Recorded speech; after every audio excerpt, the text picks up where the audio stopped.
En effet, Seigneur, nous voulons te dire merci ce matin parce que, oui, nous étions peut-être faibles physiquement, mais certainement pauvres spirituellement lorsque tu nous as rencontrés, lorsque tu nous as trouvés pour nous pardonner, Seigneur, pour nous attirer à toi.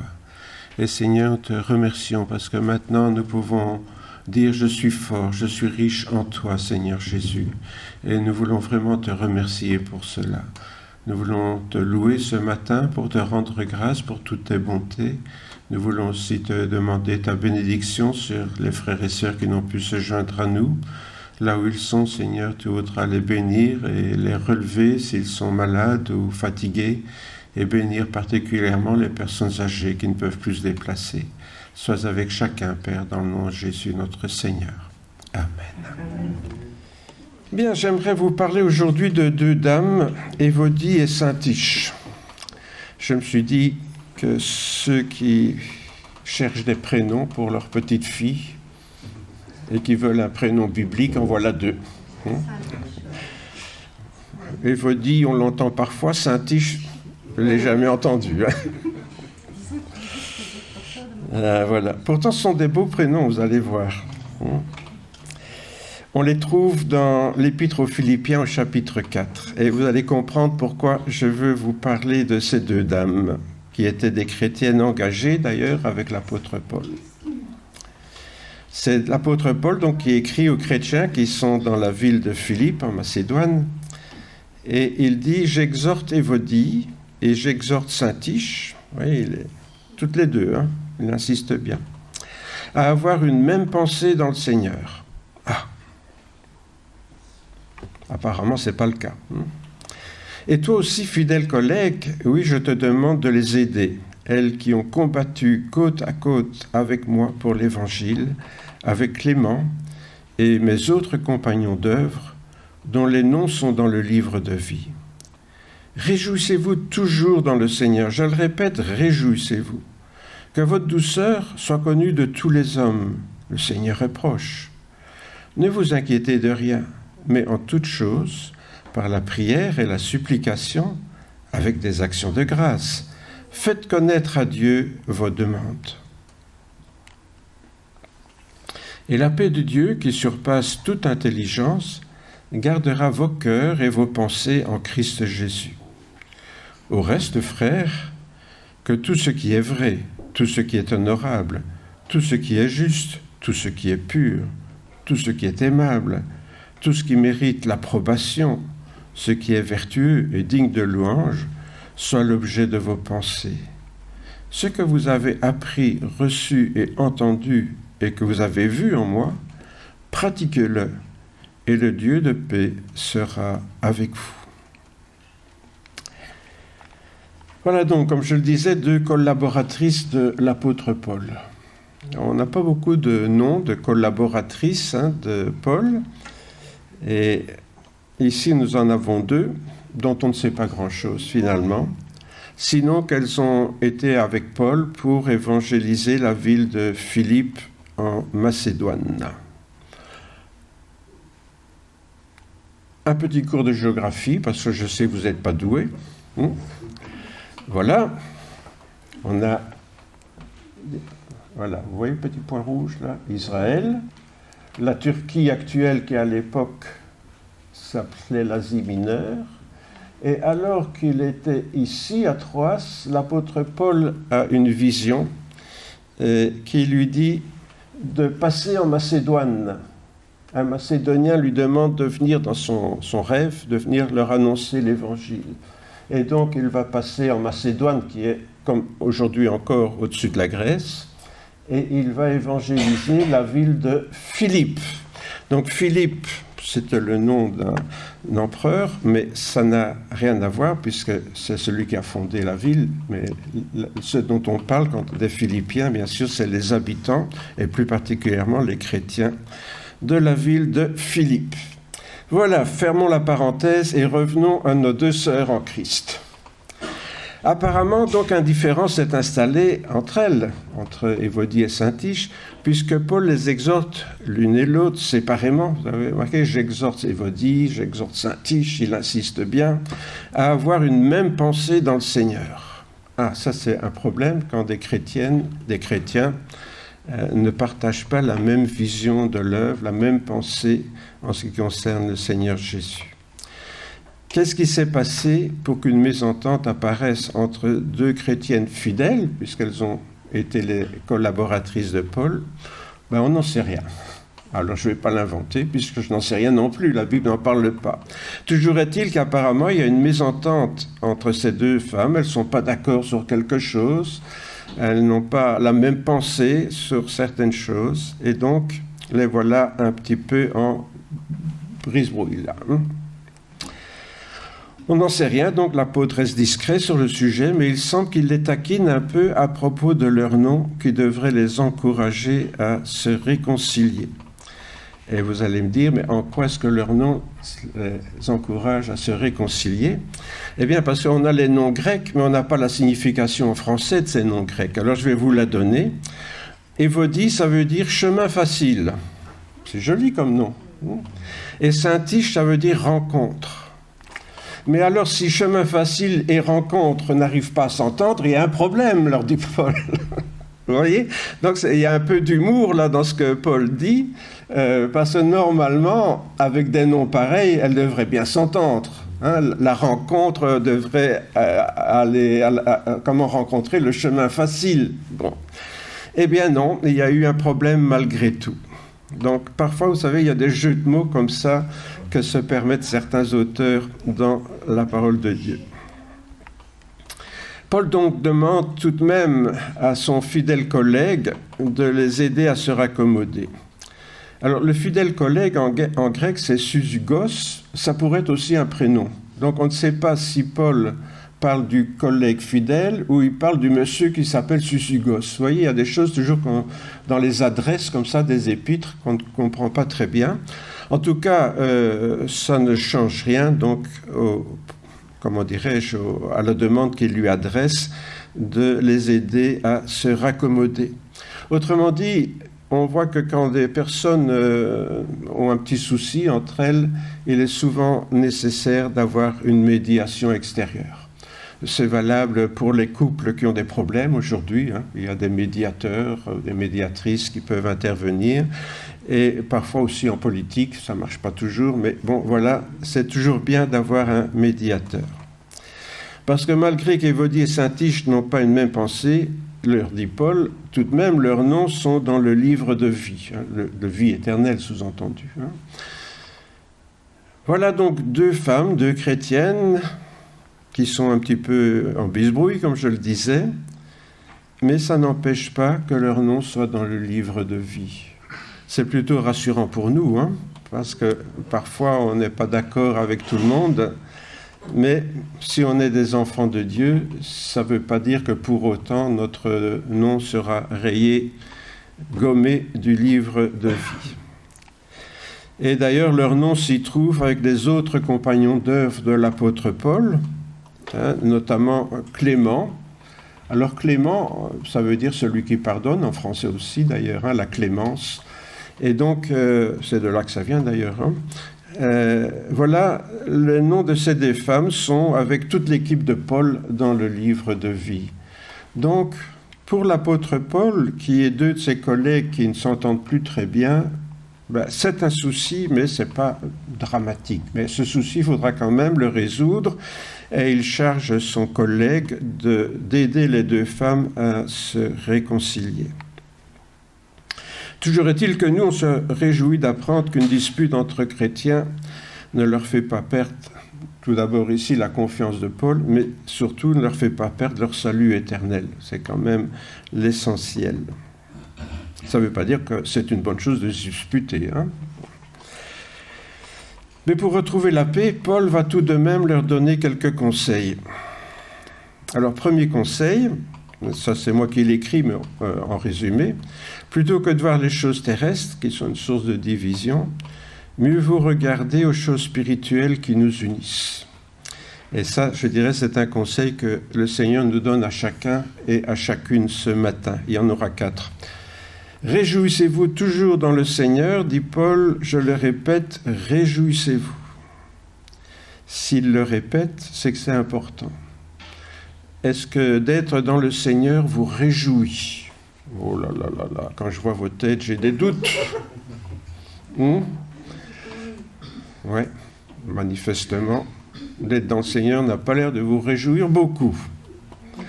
Pourtant, l'apôtre Paul dit « Réjouissez-vous toujours dans le Seigneur ». Et il dit, je le répète, c'est important, réjouissez-vous. Quand on est vraiment dans le Seigneur et qu'on prend conscience qu'on est dans le Seigneur, ça permet de relativiser les petits soucis de la vie. Un jour, vous savez que j'ai été enseignant à la salle des professeurs et la directrice qui était en train de déplorer des problèmes, qu'il avait dans l'école. Et puis, elle me regarde, elle savait que je suis pasteur, mais bon... Mais elle me disait, oui, vous le juif errant, elle m'appelait comme ça, vous le juif errant, vous vous en foutez. Je lui dis, madame la directrice, vous savez, tout ça n'a aucune importance pour ma vie éternelle. Alors elle dit, oh, vous, qu'elle m'a dit. Vous savez, qu'est-ce que c'est que les petits soucis de la vie, quand on prend conscience qu'on est dans le Seigneur et qu'on y sera avec lui toute l'éternité? Qu'est-ce qui est plus important que ça? Pour les chrétiens, donc, se réjouir dans le Seigneur est une chose importante, puisque Paul insiste, mais une chose qui peut se comprendre, en fait, de différentes façons. Être dans le Seigneur peut m'encourager à me réjouir de ce qu'il est pour moi, ce qu'il représente à mes yeux. Quand je dis que je suis dans le Seigneur, qu'est-ce qu'il est vraiment pour moi? Mon Sauveur, mon Seigneur, celui qui est à côté de moi jour après jour, celui qui me soutient dans les difficultés, celui qui m'aide à les surmonter. Et qui est le Seigneur pour moi? Ça peut être ça, être dans le Seigneur, mais je peux aussi me réjouir d'être uni au Seigneur, d'appartenir au Seigneur, d'être dans la main du Seigneur, parce que être en Christ, c'est vraiment lui appartenir, être uni à lui, réaliser que je suis dans son cœur, dans sa main, qu'il ne me lâchera pas, qu'il sera toujours avec moi. Et quand on réalise ce que veut dire vraiment être le Seigneur d'une façon ou de l'autre, on est beaucoup plus fort pour relativiser les problèmes qu'on peut rencontrer. Il y a autre chose aussi. Si je réalise que le frère ou la sœur qui m'irrite se trouve avec moi en Christ, cela va changer beaucoup de choses. Supposons que mon frère Hamid m'irrite, parce qu'il sait que je suis très raciste et que je n'aime pas les Iraniens. Bon, voilà. Donc, il sait que ça m'irrite. Et moi, je dis, ce frère, vraiment, il m'irrite. Il m'agace. Il n'arrête pas de me contrarier. Et puis, je réfléchis, je dis, oui, mais c'est mon frère et je vais être avec lui dans l'éternité. Et comme le Seigneur a le sens de l'humour, il sera peut-être assis à côté de moi, toute l'éternité. Qu'est-ce que vous en pensez? Il vaut peut-être mieux que je me réconcilie avec lui tout de suite, non? Donc si je dois passer l'éternité avec une personne qui m'agace, eh bien sûr, il vaut mieux me réconcilier tout de suite. Ça paraît bête ce que je vous dis là, mais quand on y réfléchit, c'est important de bien réaliser ça. Deuxième conseil de Paul, pour me réconcilier, il faut prendre conscience de ma vocation en Christ. Parce qu'être chrétien, c'est une chose, mais vous connaissez l'adage chrétien qui dit « sauver pour servir ». Vous connaissez cet adage, sauver pour servir. Si le Seigneur nous a appelés, c'est parce qu'il avait du travail pour nous. Eh oui, le Seigneur, il est comme ça. Il nous appelle, mais c'est parce qu'il a un boulot à nous confier. Que votre douceur soit connue de tous les hommes. C'est ça ma vocation. En tout cas, c'est celle de tous les chrétiens. Que votre douceur soit connue de tous les hommes. Dites donc, mes chères sœurs, là, Évodie et Saint-Tiche, quand vous vous disputez et que les gens qui ne sont pas chrétiens vous regardent, qu'est-ce qu'ils vont penser? Elles sont chrétiennes, elles n'arrivent pas à s'entendre. Alors Paul leur dit que votre douceur soit connue de tous les hommes. Mes frères et sœurs, est-ce que notre douceur est connue autour de nous? Est-ce que nous sommes réputés pour ça?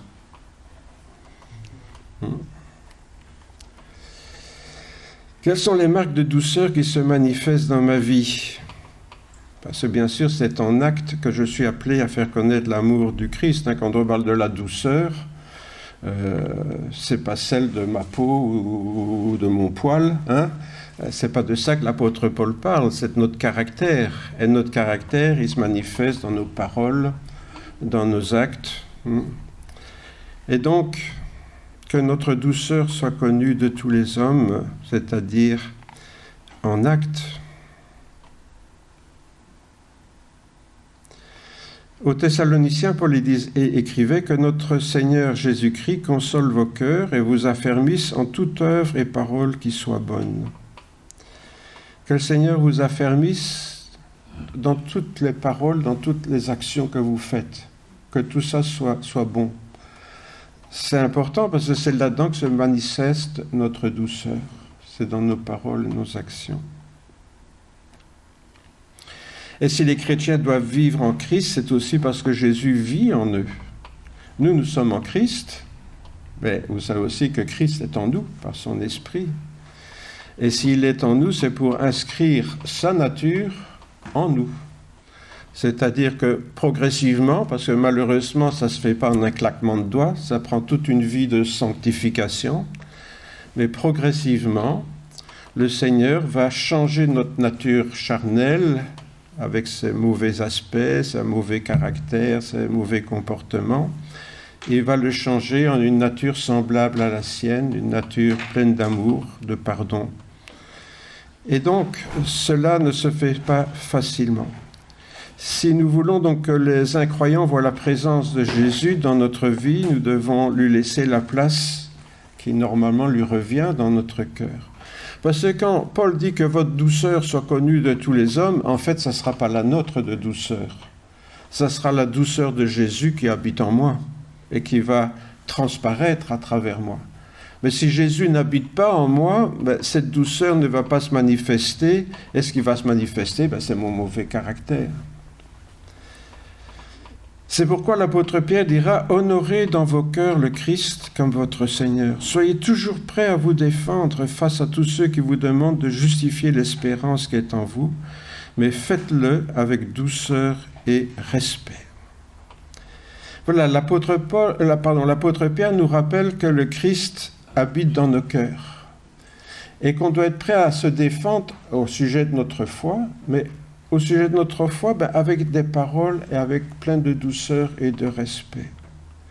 Autrement dit, l'apôtre Pierre confirme ce que je viens de dire, c'est que cette douceur et ce respect qui émanera de nous, elle ne vient pas vraiment de nous, mais de Christ qui est vraiment Seigneur dans notre cœur. Seigneur, ça veut dire qui règne, qui est le maître dans notre nature intérieure. Mais nous ne pouvons pas accueillir Jésus dans notre cœur tout en refusant d'y laisser une place pour nos frères et sœurs. Vous voyez le problème. Tout le monde est prêt à accueillir Jésus dans son cœur. Mais le Seigneur Jésus, oui, mais celui-là, non. Ouais, celle-là, pas question. J'ai rien à voir avec cette fille-là. J'ai rien à voir avec cet homme-là. Je ne sais même pas s'il est chrétien d'ailleurs. Voilà. Oui, d'accord. Mais il y a quelque chose qui ne va pas là, parce que le Seigneur voudrait aussi qu'on accueille ses frères et ses sœurs, parce qu'il ne faut pas oublier que si nous sommes frères de Jésus, les autres le sont aussi, et si nous sommes frères ensemble, c'est parce que nous sommes tous les frères de Jésus. Vous savez, plus on se rapproche de Jésus, plus on se rapproche les uns des autres. C'est un peu comme une pyramide, vous voyez, en bas on est éloigné, parce qu'on ne se connaît pas très bien, mais si on se rapproche du sommet où est Jésus, automatiquement, nous allons nous rapprocher les uns des autres. Et donc, si Jésus est dans notre cœur, il faudra bien faire une petite place pour les autres. Même une grande place. Faites-nous place dans vos cœurs, dit l'apôtre Paul. Vous voyez, c'est l'apôtre Paul qui dit, faites-nous place dans vos cœurs. Nous n'avons fait tort à personne, nous n'avons ruiné personne, nous n'avons exploité personne. Alors, faites-nous une place dans notre cœur. Est-ce que vraiment, il y a des gens qui nous ont ruinés, qui nous ont exploités? hein, qui nous ont fait du tort grave, bien sûr. Bien sûr, on peut dire, oui, là, il y a un peu de difficulté, il faudra pardonner. Mais sinon, pour la plupart de nos frères et sœurs, ici, oui, je l'aime pas, oui, celui-là, je sais pas, je le sens pas bien. Vous voyez, les gens sont comme ça maintenant. Hein. Ils n'ont rien à reprocher aux gens, mais ils disent, je le sens pas bien, comme si l'autre avait une mauvaise odeur, vous voyez, hein. Nos frères et sœurs ne sont pas des criminels, même s'ils ont des défauts. Et comme chacun et chacune de nous a des défauts. Je crois que souvent le refus d'accueillir les autres dans notre cœur est lié à beaucoup d'orgueil. Hein. De toute façon, on se croit mieux qu'eux. Jésus nous accepter comme nous sommes, même s'il n'aime pas toujours ce que nous sommes avec nos péchés, nos récidives. Cette phrase-ci, elle résume un petit peu le message que je voulais traduire à côté avec Évodie et Saint-Tiche. Pourquoi ? Parce que l'apôtre Paul rappelle qu'elles sont toutes les deux dans le livre de vie. Malgré leurs disputes, ben oui, malgré leurs disputes, elles sont dans le livre de vie. Leurs noms n'ont pas été effacés. Pourquoi ? Ben parce que Jésus nous accepte, pas seulement elles deux, mais nous tous, il nous accepte avec nos défauts. Maintenant, ça ne veut pas dire qu'il aime nos défauts, mais il nous aime malgré nos défauts. Est-ce que vos enfants n'ont pas des défauts, vous ? Enfin, si vous avez des enfants. Ah, vous savez, ben oui, on les connaît bien, les défauts de nos enfants. Est-ce qu'on les aime moins pour autant ? Ben non, ça reste nos gosses. Ça reste nos enfants.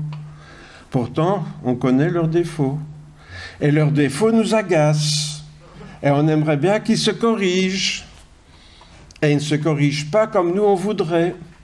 Et ça nous énerve. Oui, ça nous énerve. Mais est-ce qu'on les aime moins ? Non.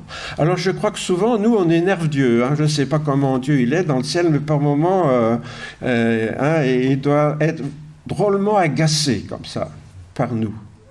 Mais il nous aime quand même. Et je trouve ça, c'est formidable. C'est peut-être la plus grande nouvelle que je peux partager avec vous ce matin.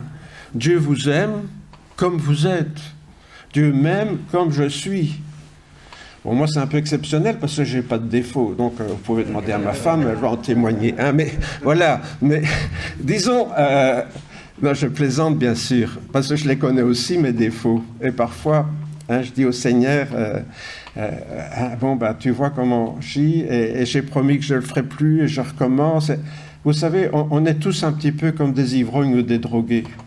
On promet au Seigneur de ne plus faire tel péché, on tombe toujours dedans. Et tous, on a nos points faibles. Et c'est toujours dans ces points faibles-là qu'on retombe.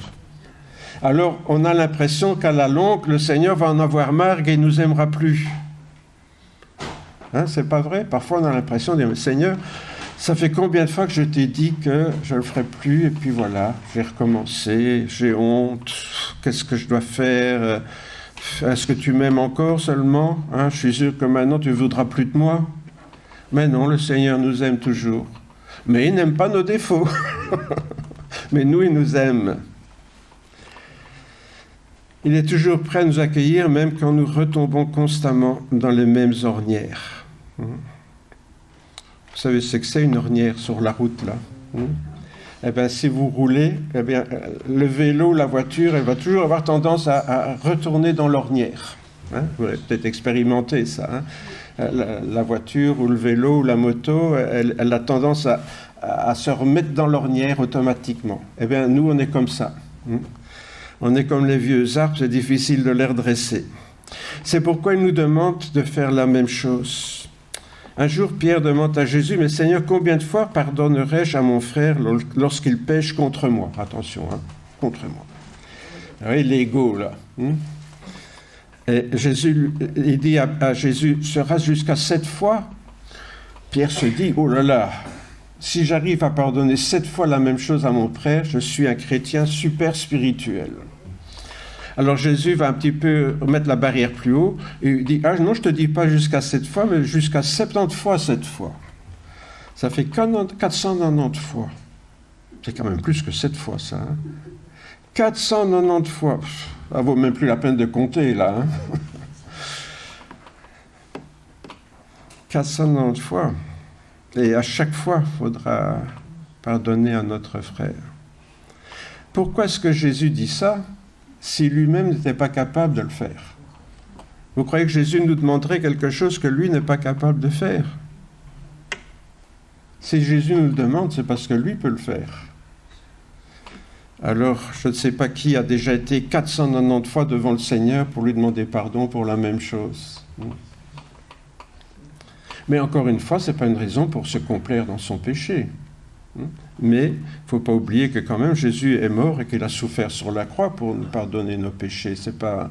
Si Jésus nous pardonne, c'est lui qui a payé le prix. Il ne faut jamais oublier ça. Troisième conseil, n'oublions jamais que Dieu est proche de ceux qui sont devenus ses enfants. N'oublions jamais que Dieu est proche de ceux qui sont devenus ses enfants. Et j'ajoute une proximité dans l'espace et dans le temps, vous allez voir pourquoi. Le Seigneur est proche, nous dit l'apôtre Paul au verset 5 que nous avons lu tout à l'heure. Le Seigneur est proche. Il y a deux manières de comprendre ce verset. Comme l'avait annoncé Jean-Baptiste, cette proximité du Seigneur est liée à l'établissement de son règne, de son royaume dans les cœurs. Jésus était celui qui devait venir établir le royaume de Dieu sur la terre. Et Jésus, lorsque Pilate l'interroge, va lui dire « Ah non, mon royaume n'est pas de ce monde. C'est un royaume spirituel. » Mais ce royaume spirituel, c'est dans les cœurs qu'il est venu l'instaurer. Ce n'est pas un royaume terrestre avec, je ne sais pas moi, des frontières, etc. Le Seigneur est proche. Pourquoi? Parce que son règne, il l'a établi dans ton cœur, mon frère, ma sœur, dans mon cœur. Il est très proche. Parce que ce règne, il est en nous. Mais quand on dit... Oui, enfin, je cite un passage où Jean-Baptiste prêchait dans le désert et il disait « Repentez-vous, car le royaume des cieux est proche. » Repentez-vous, car le royaume des cieux est proche. Repentez-vous pour rentrer dans le royaume de Dieu, sous-entendu. La repentance reste fondamentale. Mais encore une fois, comme je viens de le dire, il y a deux manières de le comprendre. On peut comprendre ça dans le temps, et c'est souvent comme ça que les chrétiens le comprennent. Quand on dit que le règne de Dieu est proche, ils comprennent le retour du Seigneur. Et ils voient ça dans le temps. Le retour du Seigneur est proche, pourquoi? Parce qu'il va bientôt revenir. Vous voyez? On le comprend comme ça. Ou bien alors dans l'espace, il est tout près de moi, vous voyez. Jésus a établi un règne invisible de Dieu sur tous ceux qui se sont convertis à Jésus-Christ. Alors ça, c'est dans l'espace, là où il y a des chrétiens, vous voyez, dans l'espace sur la terre. C'est pour ça que je parle de l'espace, le volume d'air, quoi, si vous voulez. Pas l'espace des étoiles intersidérales, mais dans l'espace où nous vivons, là où il y a des chrétiens, se trouve le royaume de Dieu. Et Jésus, bien sûr, est là, puisque c'est son royaume. Ou bien alors, on peut le comprendre, le Seigneur est proche, parce que Jésus va bientôt revenir à la fin des temps, à la fin du monde. On notera que ces deux interprétations ne sont pas du tout inconciliables. On peut le comprendre de deux manières en même temps. Ce n'est pas du tout contradictoire. Vous savez, nous autres chrétiens occidentaux, on dit si ça est vrai, le contraire est faux. Vous voyez, on raisonne en termes binaires, on-off, comme sur l'ordinateur. Vous voyez, tout un système binaire. Mais les sémites, qui étaient les juifs, ne raisonnaient pas en termes binaires comme ça. Ils pouvaient très bien comprendre qu'une chose est vraie, mais le contraire peut être vrai aussi. C'est pas parce que deux choses ont l'air différentes qu'elles ne peuvent pas s'entendre. Heureusement pour ma femme et moi d'ailleurs. Bon. Mais Jean-Baptiste a été clair. Pour entrer dans le royaume de Dieu, il faut passer par la repentance. Ça, c'est la seule condition dans un cas comme dans l'autre. Et la repentance est nécessaire. Quatrième conseil de Paul, ne vous inquiétez pas, puisque nous avons la liberté de nous approcher de Dieu pour lui faire connaître tous nos problèmes. dans ces problèmes, il peut y avoir une petite dispute avec quelqu'un, notez bien. Hein. Donc on comprend que l'apôtre Paul reste toujours un petit peu dans le contexte de notre Évodie et Saint-Tich. Mais toujours est-il que nous avons une grande liberté, c'est celle de nous approcher de Dieu, puisqu'il est devenu notre Père en Jésus. Imaginez-vous, si nous ne sommes pas enfants de Dieu, on peut prier Dieu. C'est Dieu. C'est qui Dieu, hein? C'est pas trop bien. Mais si nous sommes chrétiens, nous sommes les frères de Jésus, et comme Jésus est le Fils de Dieu, nous devenons les fils et les filles de Dieu. Donc, en tant que fils et filles de Dieu, on a la liberté de nous approcher de Dieu et de lui dire, papa, il y a tel et tel problème.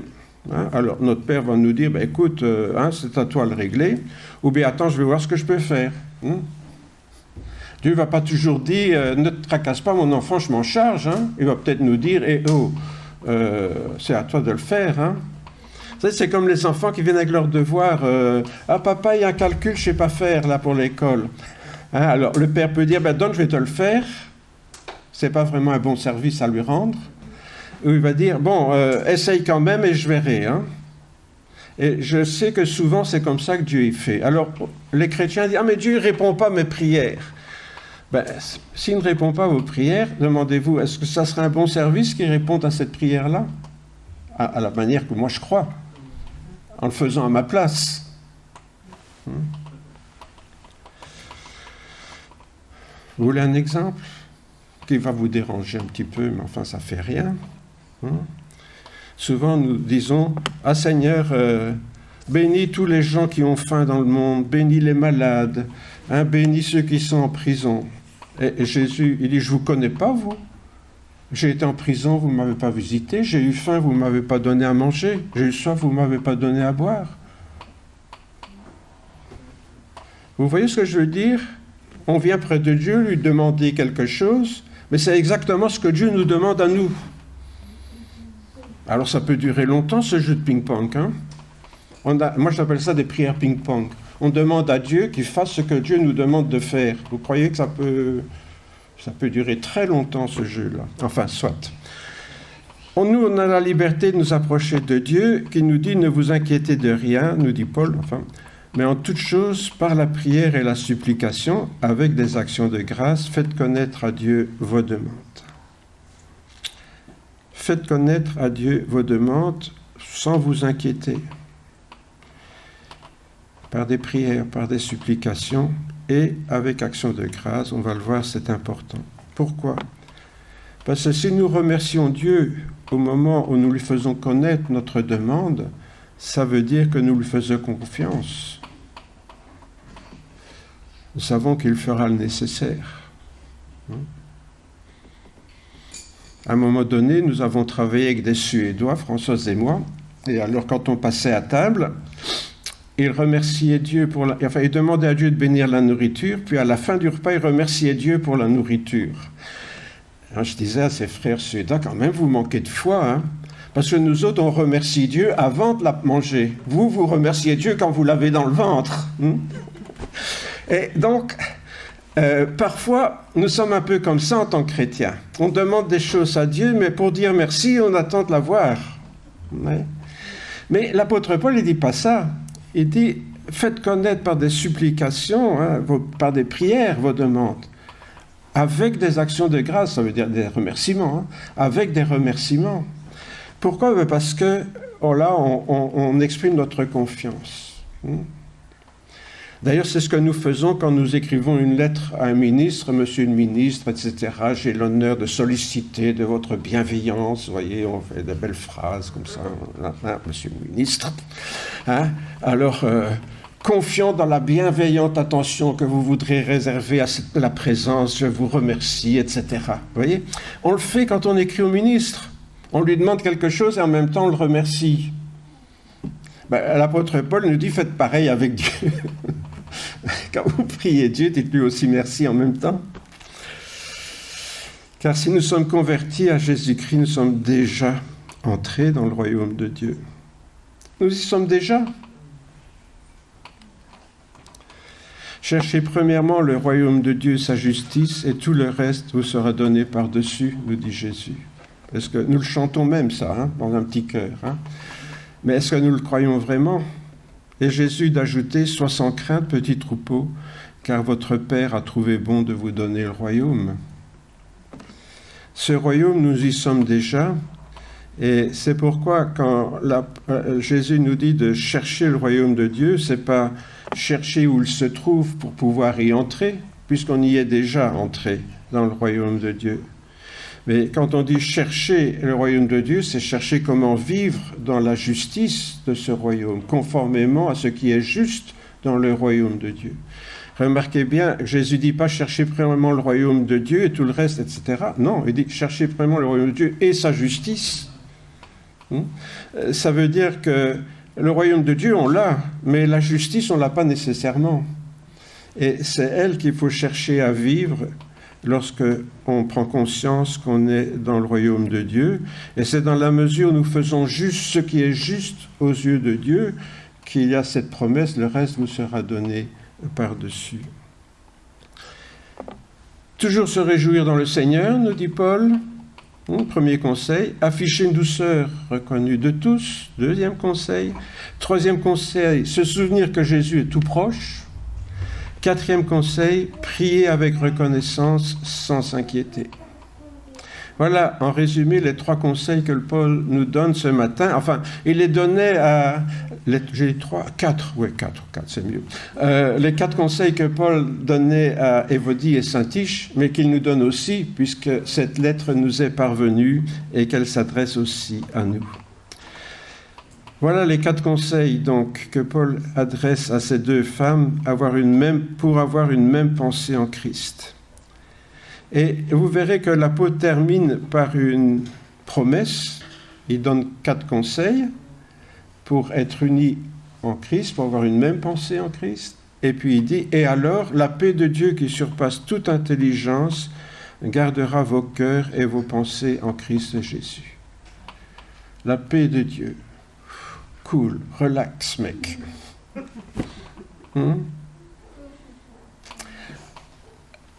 Est-ce que vous ressentez ça dans votre cœur d'une manière constante, qui vous pousse à vous réjouir dans le Seigneur? Vous êtes bien avec lui, vous êtes bien avec vos frères et sœurs. Vous vous trouvez bien quand vous êtes là dans la communion fraternelle. Vous n'êtes pas comme Évodie et Saint-Tiche, je dis, celle-là, hein? Non. On est bien quand on est ensemble. Après avoir exhorté donc ces 2 chrétiennes à être en Jésus-Christ, Paul leur promet la paix de Dieu qui les gardera dans la communion du Seigneur. C'est ça qui est important.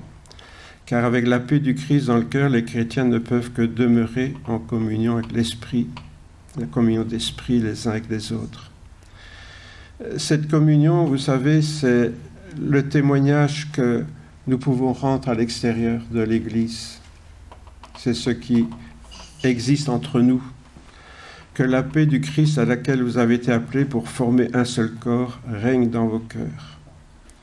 Vous voyez, c'est dans nos cœurs que doit se trouver cette communion pour former un seul corps. Quand dans un corps, un membre fait ce qu'il veut de son côté, il est temps de consulter un médecin. Si tout d'un coup, je ne sais pas moi, vous avez votre bras qui fait ça tout le temps, je vous conseille d'aller voir un médecin quand même, il y a un problème. Voyez. Mais dans l'Église du Seigneur, parfois on trouve ça normal qu'un chrétien fasse ce qu'il veut dans son coin. Mais ce n'est pas vraiment une image d'harmonie que l'Église peut donner dans ces conditions-là. Parce que de l'autre côté, il y a un autre qui fait ça, et puis il y a la chante qui fait ça, vous voyez. Non, il faut que tout soit synchronisé. Cette paix, donc, qui dépasse toute intelligence, nous dit Paul, parce que c'est en dehors de toute logique humaine. Aux chrétiens de Corinthe, Paul dira, mais considérez que parmi vous, il n'y a pas beaucoup de grands personnages, etc. Et c'est vrai que nous venons d'un peu tous les horizons. Et parfois, quand on regarde une église chrétienne, évangélique, comme la nôtre, il y a des gens qui disent, en venant de l'extérieur, mais c'est tout des cas chez vous. On me l'a déjà dit, c'est tout des cas chez vous. Et je réponds, c'est ce que Jésus a dit. C'est le malade qui a besoin de médecin. Celui qui ne se sent pas malade, il n'a pas besoin de Jésus. Si vous ne vous sentez pas pécheur, pourquoi est-ce que vous auriez besoin d'un sauveur? Je vous pose la question. Pourquoi croyez-vous que les gens ne viennent pas à Jésus-Christ autour de vous? La raison est très simple, c'est qu'ils ne se sentent pas pécheurs du tout. S'ils se sentaient pécheurs, ils seraient terrorisés à l'idée d'aller au ciel avec leurs péchés et ils accourraient vers Jésus pour être pardonnés. Vous voyez? Mais voilà, c'est vrai que parmi nous, c'est vrai, parfois il peut y avoir des anciens drogués, des gens peut-être qui ont fait de la prison, des choses comme ça, mais ça n'a rien à voir tout ça, parce que ça c'est les péchés qui se voient, les problèmes qui se voient. Et tous les gens qui ont des péchés et des problèmes qui ne se voient pas, ils croient qu'ils n'ont pas de problème, parce que leurs problèmes ne se voient pas. Nous avons l'honnêteté de dire, oui, quand je n'étais pas chrétien, je faisais ça, mais Jésus m'a pardonné, maintenant il m'a restauré. Et parce qu'on a l'honnêteté de le dire, on dit, oui, il n'y a que des cas chez vous. Donc, manifestons notre unité entre cas différents. Excusez-moi de dire ça, mais ça me fait rire un peu parce que c'est pas vous qui me faites rire, c'est les gens de l'extérieur de l'Église quand ils ont ce regard de jugement sur le corps de Christ. L'amour est patient, il est serviable, nous dit Paul, vous connaissez Corinthiens 13. Il n'est pas envieux, il ne se vante pas, il ne s'enfle pas d'orgueil, il ne fait rien de malhonnête, il ne cherche pas son intérêt, il ne s'irrite pas, il ne médite pas le mal, il ne se réjouit pas de l'injustice, mais il se réjouit de la vérité. Il pardonne tout, il croit tout, il espère tout, il supporte tout. L'amour ne succombe jamais. Voilà à quoi est liée notre vie éternelle. C'est déjà la vie éternelle sur terre, ça. Si nous pouvons vivre ça sur la terre entre nous, et ne pas être comme Évodie et Saint-Tiche qui n'avaient pas la même pensée en Christ, mais si nous avons la même pensée en Christ, nous entrons dans l'éternité déjà ici-bas. Parce que déjà ici-bas, nous connaissons cet amour qui est la caractéristique de la vie éternelle. Alors cet amour agapé, bien sûr, ne peut qu'engendrer notre communion en Christ ainsi que notre reconnaissance. Car le Seigneur nous aime, je le répète, tel que nous sommes, même avec nos péchés, puisqu'il a accepté de mourir pour les pécheurs. Si Jésus n'aimait pas les hommes avec leurs péchés, il ne serait pas mort pour eux, s'il ne les aimait pas. En fait, il nous aimait même avec nos péchés, mais il voulait mourir pour enlever ce péché, effacer ce péché. Dieu prouve son amour envers nous, car lorsque nous étions encore des pécheurs, Christ est mort pour nous. Mais si, lorsque nous étions ennemis, nous avons été réconciliés avec Dieu par la mort de son Fils, à bien plus forte raison, étant réconciliés, serons-nous sauvés par sa vie. Vous avez déjà songé à ça? Si Jésus, Dieu nous a, on répète toujours Jean 3,16 là. Dieu a tant aimé le monde qu'il a donné son Fils unique, afin que quiconque croit en lui ne périsse pas, mais ait la vie éternelle. Dieu a tellement aimé le monde pécheur. Mais si Dieu a tellement aimé le monde pécheur, maintenant que vous êtes ses enfants, croyez pas que c'est 1000 fois mieux. Son amour est infini pour nous. Et c'est pour ça que quand on prend conscience de ça, les petits soucis de la vie, bien sûr, ils sont là, mais on apprend à le relativiser.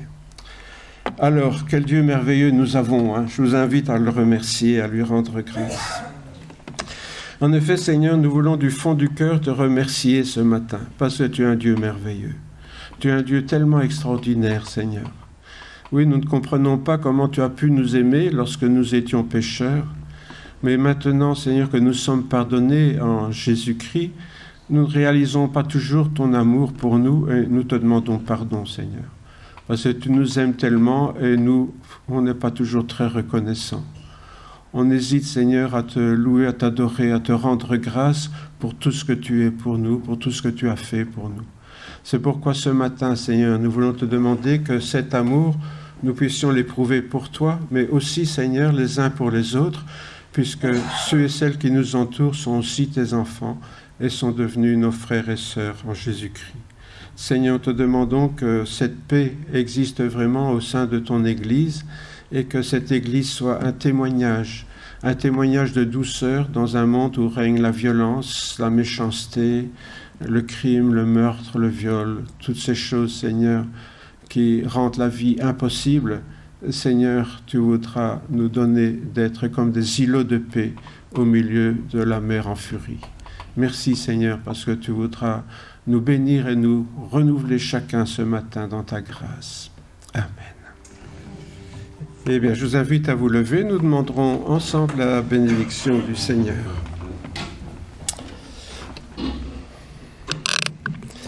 En effet, Seigneur, avant de quitter ce lieu, nous voulons nous tourner vers toi et te demander une fois encore ta bénédiction sur chacun d'entre nous, Seigneur, sur nos vies, tout au long de ces jours qui viennent. Seigneur, garde-nous dans tes pensées, dans ta voix. Et Seigneur, que nous ne soyons pas comme ces deux femmes qui n'avaient plus les mêmes pensées, mais que tous ensemble, Seigneur, nous cultivions une même pensée à la gloire de ton saint nom. Merci, Seigneur, une fois encore de bénir nos frères et sœurs qui sont souffrants, qui sont âgés, qui ont dû rester à la maison. Demandons de les visiter, Seigneur, et de leur faire du bien. Sois aussi, Seigneur, avec nos enfants, veille sur eux, garde-les dans tes pensées également. Seigneur, te demandons ta grâce et ta bénédiction sur chacun d'entre nous tout au long de cette semaine. Allez en paix, mes frères et mes sœurs, que le Dieu de paix demeure avec chacune et chacun d'entre vous. Amen. Amen. Eh bien, une bonne...